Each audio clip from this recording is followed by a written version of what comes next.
Good morning, students. Welcome to our physics online class. Physics, we are in the fifth unit. It is motion of system of particles and rigid bodies. In this unit, we have learned about center of mass, torque, angular momentum, angular acceleration, then equilibrium and its types, also moment of inertia of different bodies. Isn't it? Last class, I told you to learn the two questions, that is theorems of moment of inertia, perpendicular axis theorem and parallel axis theorem. I hope you have learned that question at least 2 times. Write that questions in the notebook. Alright, we will start off today's session. Today we are going to discuss about rotational dynamics. That is, beginning we have discussed the relations among various quantities like torque, angular acceleration, angular momentum, angular velocity. Isn't it? Tau is equal to I alpha, L is equal to I omega, etc. In continuation with, we are going to learn the dynamical quantities relations. That is work, kinetic energy, power, etc. Okay? First, effect of torque on rigid bodies. That is, a rigid body which has non-zero torque, non-zero external torque, would have the angular acceleration, where alpha is angular acceleration, I is moment of inertia, and tau is the torque. If there is no external torque, that body produces the angular acceleration. So the relations can be written as tau is equal to I alpha. Actually, the torque in rotational motion is equivalent to the force in linear motion. In the same concept, I explained one more important point, that is conservation of angular momentum. Conservation of angular momentum. Do you remember? When no external torque acts on the body, the net angular momentum of a rotating rigid body remains constant. This is known as law of conservation of angular momentum. What is that? When no external torque acts on the body, the net angular momentum of rotating rigid body remains constant. That is, tau is equal to dl by dt. If tau is equal to 0, L is equal to constant. This already we have discussed. Here, we are going to see the several situations where this principle is applicable. That is, conservation of angular momentum is applicable. Before that, from this concept, we can write the angular momentum L is equal to, what is the formula? I omega. Where L is the angular momentum, I is moment of inertia, omega is angular velocity. Isn't it? L is equal to I omega. So L is equal to constant means, what is mean by that? I omega. L is equal to I omega. I omega is equal to constant. That is, the conservation of angular momentum can be further written as, for initial and final situation, suppose I omega I is the angular momentum of initial situation, which is equal to IF omega F, the angular momentum of final situation. So that we can write I omega is equal to constant. Okay.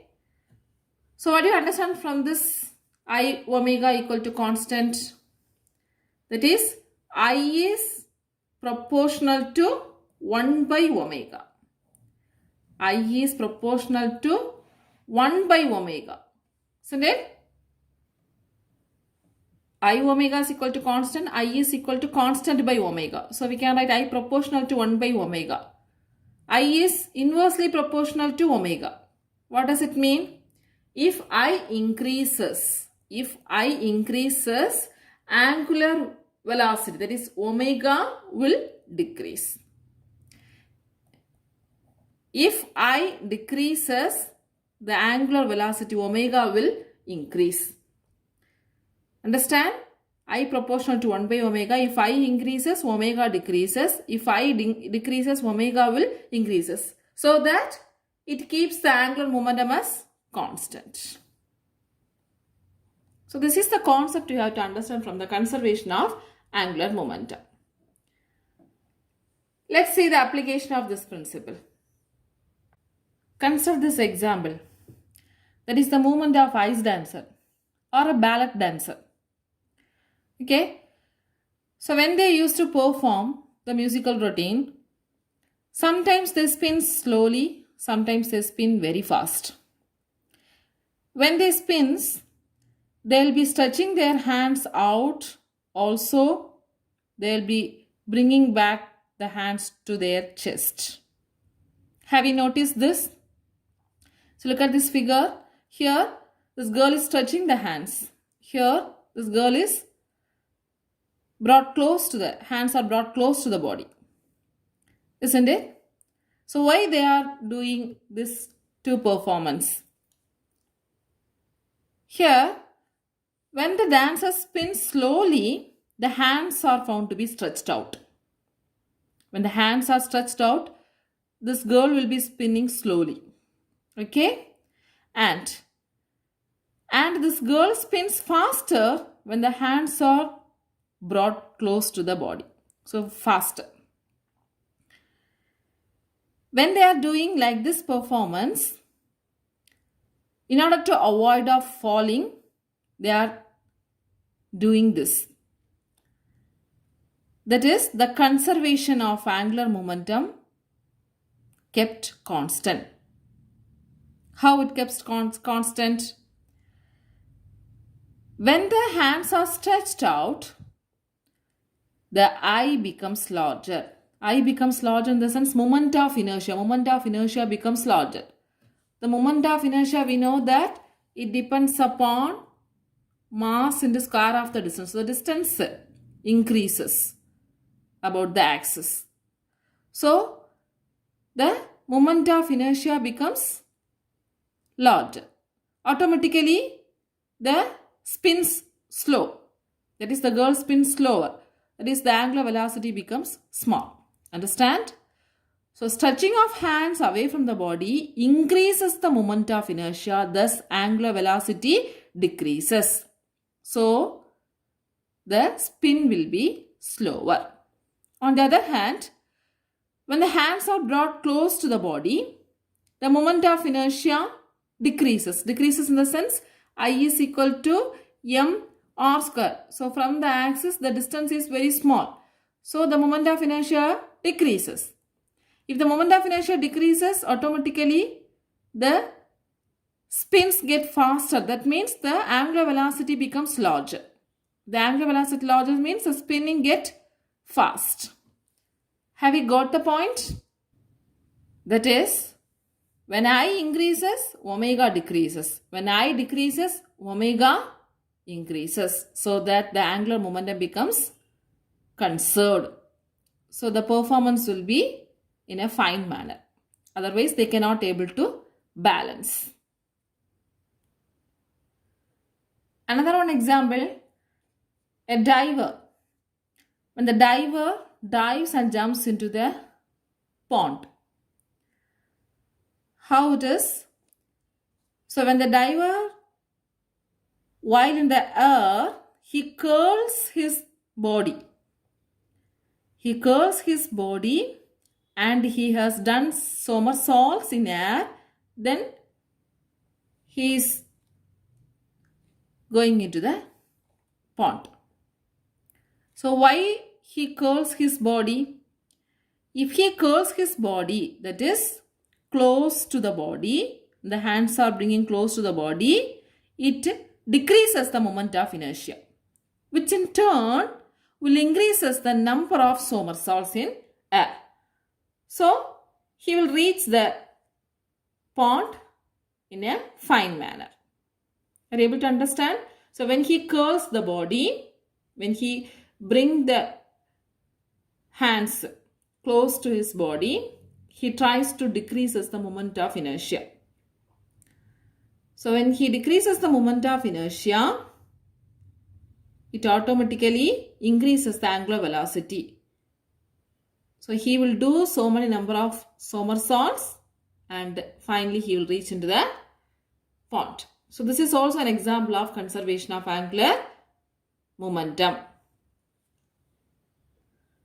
Similarly, when a person is sitting on the turntable and he carries the 2 dumbbells in his hand.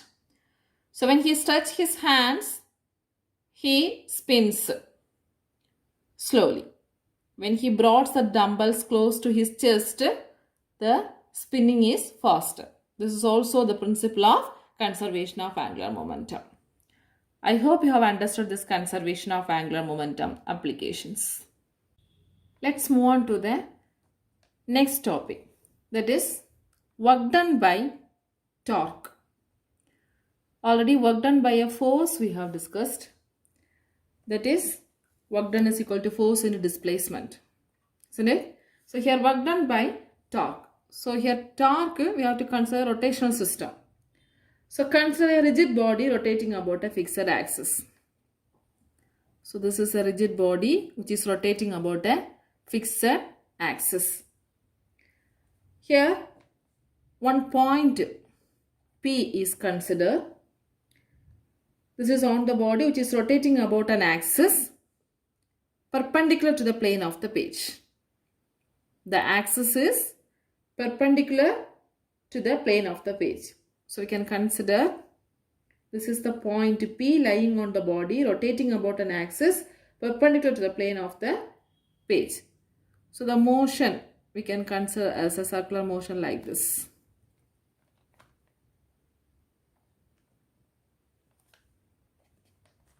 Okay. Now the center of this circle is considered here. So this is O. So a tangential force F is applied on the body. So the force, tangential force direction is this one. F is applied on the body. So because of this, it produces a displacement. So we can have this as the radius R and it produces a small displacement ds. Let us consider this is the initial position of the particle and after a interval of time it produces a displacement here. So ds is a small displacement. Okay.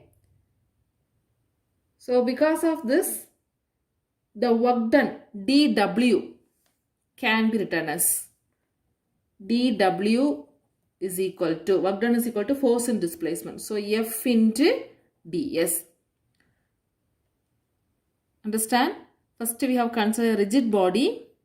It is rotating about an axis. In that we are considering only one of the particle or one point P which is rotating about an axis perpendicular to the plane of the page. So here we are considering this particle in a translational motion.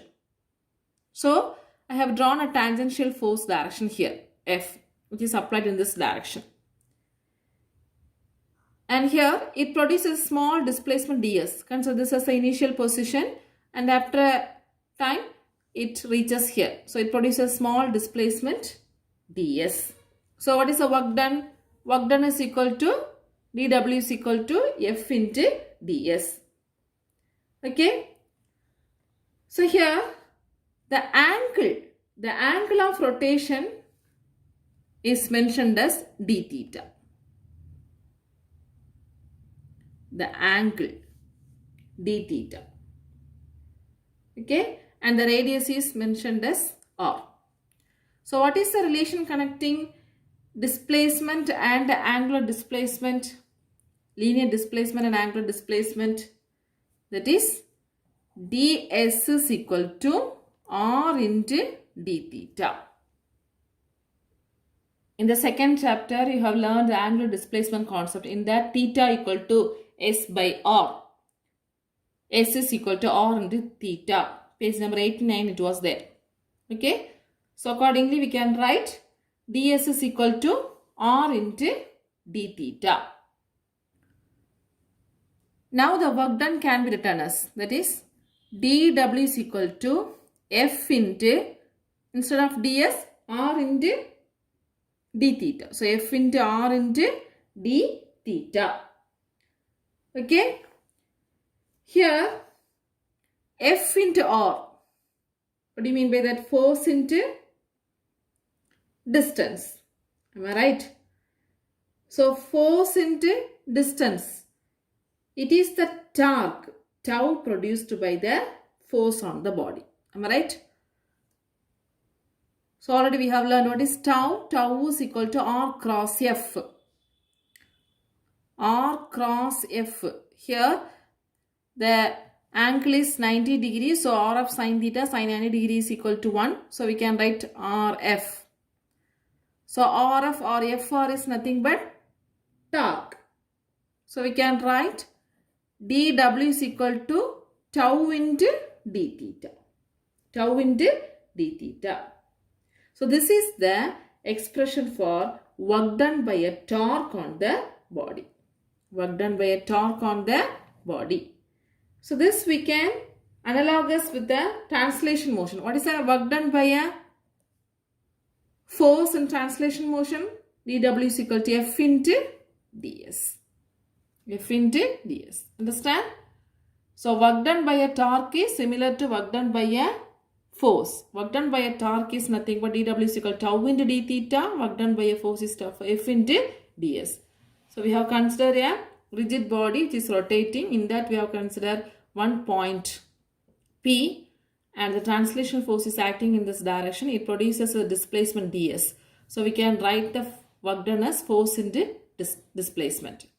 Also, it produces an angular displacement. That means it is rotating. So, it produces an angular displacement with an angle d theta. In that, we can write ds is equal to r into d theta. So, dw equal to fr into d theta.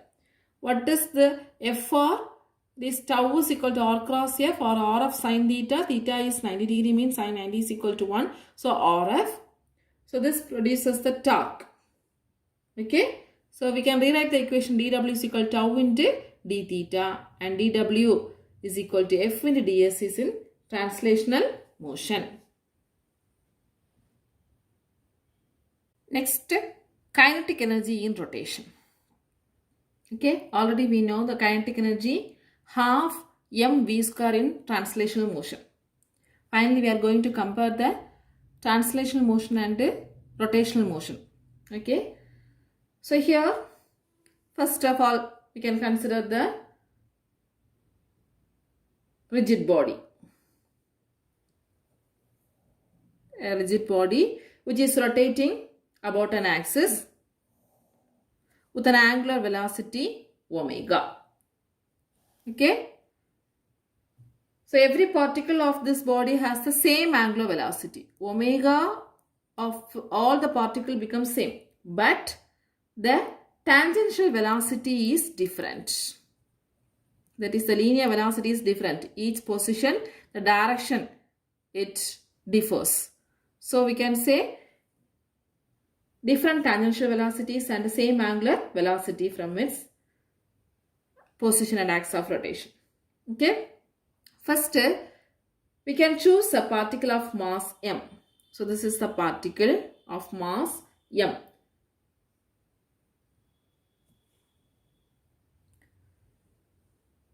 Which is situated at a distance r from the axis of rotation. Okay. So, this is the distance as r. So, in your book it is given as mi and ri. And it has a tangential velocity v. That is, vi is known as the tangential velocity. The tangential velocity differs because of direction, but omega same. So first we have considered the one mass and it has the tangential velocity Vi. So how can we write the kinetic energy? The kinetic energy KEI of the particle. Kinetic energy of the particle, that is KEI is equal to half mv square, here half mi Vi square. Okay, so it rotates with the same angular velocity but different tangential velocity. Here also we are going to apply the relation between linear velocity and angular velocity. What is the relation? That is V is equal to R omega. Okay. So V is linear velocity, omega is angular velocity. So here we can substitute as kinetic energy is equal to half mi, instead of Vi square we can write as Ri square omega square. Right? And this term we can rearrange it and written as half mi Ri square into omega square. What is mi Ri square? S. This is moment of inertia. Isn't it? So here this is for only one mass. For a whole body, that is the body is made up of large number of such particles. So we can write it as kinetic energy for the whole body as half into sigma mi Ri square into omega square, m1 Rn square plus m2 R2 square plus etc. mn Rn square or mi Ri square, isn't it? So for whole body we have to use the summation. So the term sigma mi Ri square is equal to the moment of inertia of the whole body. So if you are substituting here, the equation becomes kinetic energy is equal to half I omega square. Half I omega square. So when we are comparing this with the translational motion, what is that? K is equal to half m V square. Understand? So this is kinetic energy in rotation.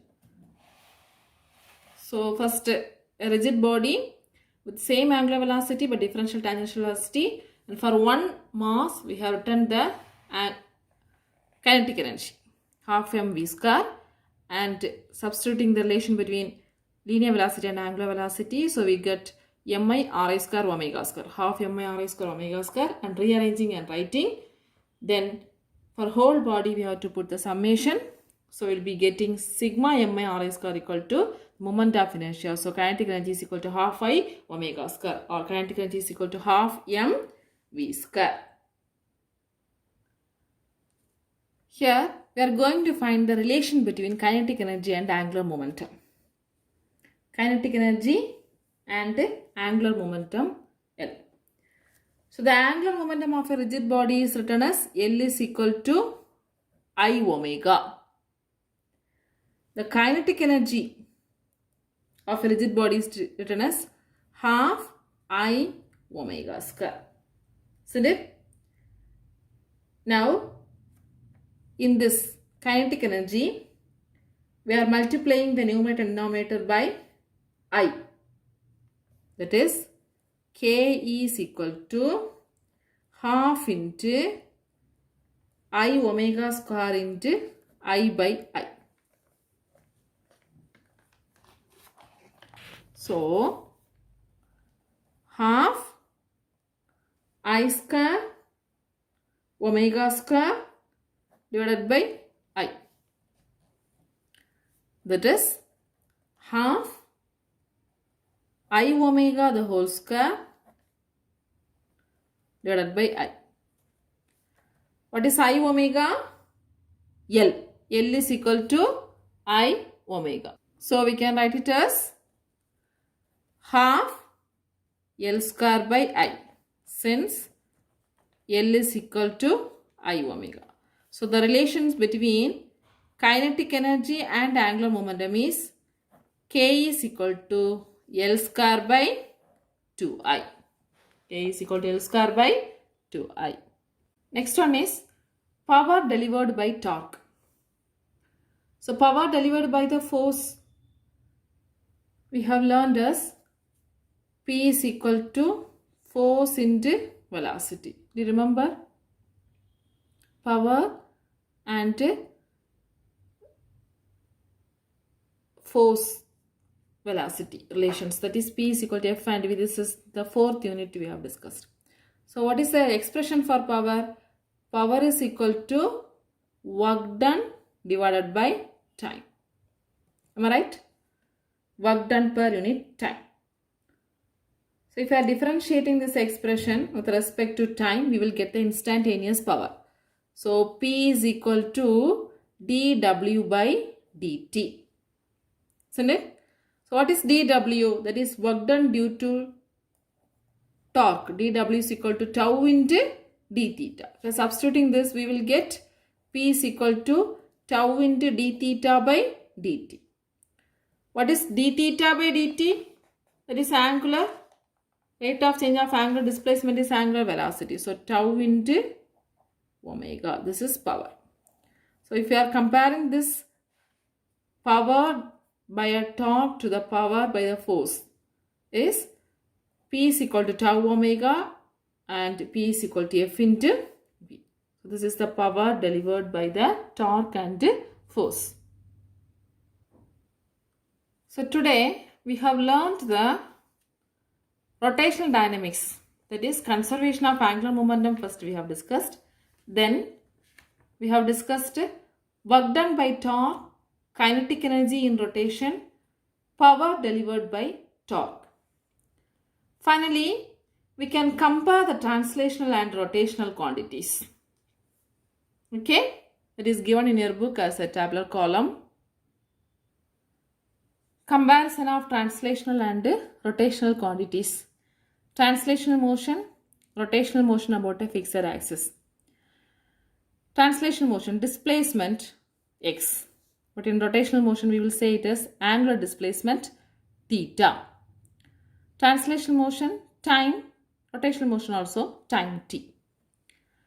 Translational motion, velocity v is equal to dx by dt, rate of change of displacement.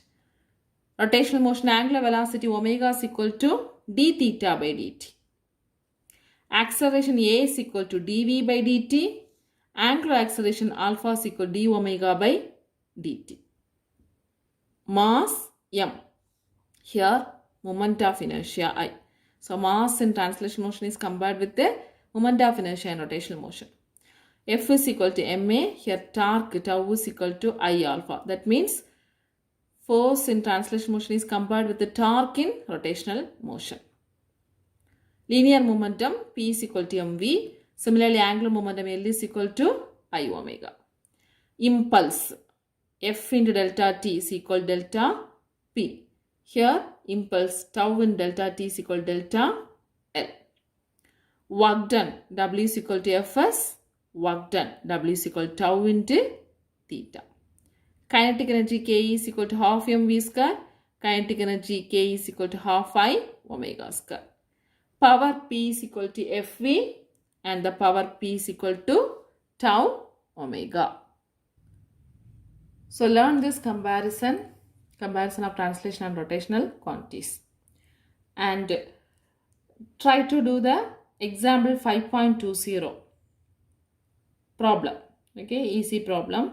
That is your homework. So today's study portion, conservation of angular momentum.